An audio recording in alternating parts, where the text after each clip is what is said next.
Dear friends, अस्सलाम वालेकुम। My name is इकरार अहमद। आज जो हम करंट अफेयर को डिस्कस करेंगे उनमें नंबर 1 है अमेरिका के इस ऐलान के बाद कि उन्होंने अफगानिस्तान के अंदर तालिबान के कमांडर एमन अल जहवारी को मिसाइल से दाग कर मौत का शिकार कर दिया है। लेकिन तालिबान के कमांडर का यह कहना है कि उन्होंने एमन अल जहवारी की डेथ बॉडी को कहीं भी नहीं पाया और वो इस दावे को जुटलाते हैं कि उन्होंने तालिबान के कमांडर्स को वहां पनाह दी हुई थी।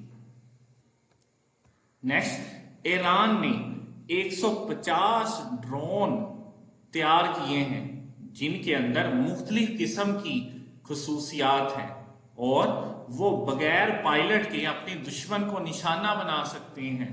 और अमेरिका ने इस बात का खदशा जाहिर किया है कि यूक्रेन के अंदर रशिया जिन मिसाइल्स को इस्तेमाल कर रहा है वो ईरानी साख्ता है। नेक्स्ट, अमेरिका के प्रेसिडेंट जो बाइडेन ने तकरीबन मिलियंस स्टूडेंट्स के $10,000 तक के डेट को माफ कर दिया है, जिनकी वजह से कर्जे की माफी की वजह से उन स्टूडेंट पर जो बर्डन है वो कम होगा और वो मुस्तकबिल में आगे बढ़ सकेंगे। लेकिन इसकी वजह से अमेरिका के अंदर इन्फ्लेशन बहुत ज्यादा होने का खदशा है।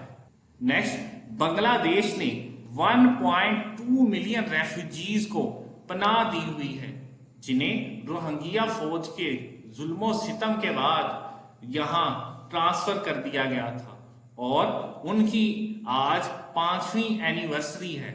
और 2020 की यूएन की रिपोर्ट के मुताबिक तकरीबन 2413 रेफ्यूजीज समुंदर के रास्ते दूसरे मुल्कों में शिफ्ट हो रहे हैं, जिनकी वजह से उनकी जान को खतरा है और उनमें से तकरीबन 218 की मौत वाकया हो चुकी है। नेक्स्ट, फ्लड की वजह से पाकिस्तान के अंदर इंटरनेट के कनेक्शंस और सर्विसेज में दिक्कत आ सकती है। ये पीटीए ने पाकिस्तान के सार्फिन को खबरदार कर दिया है।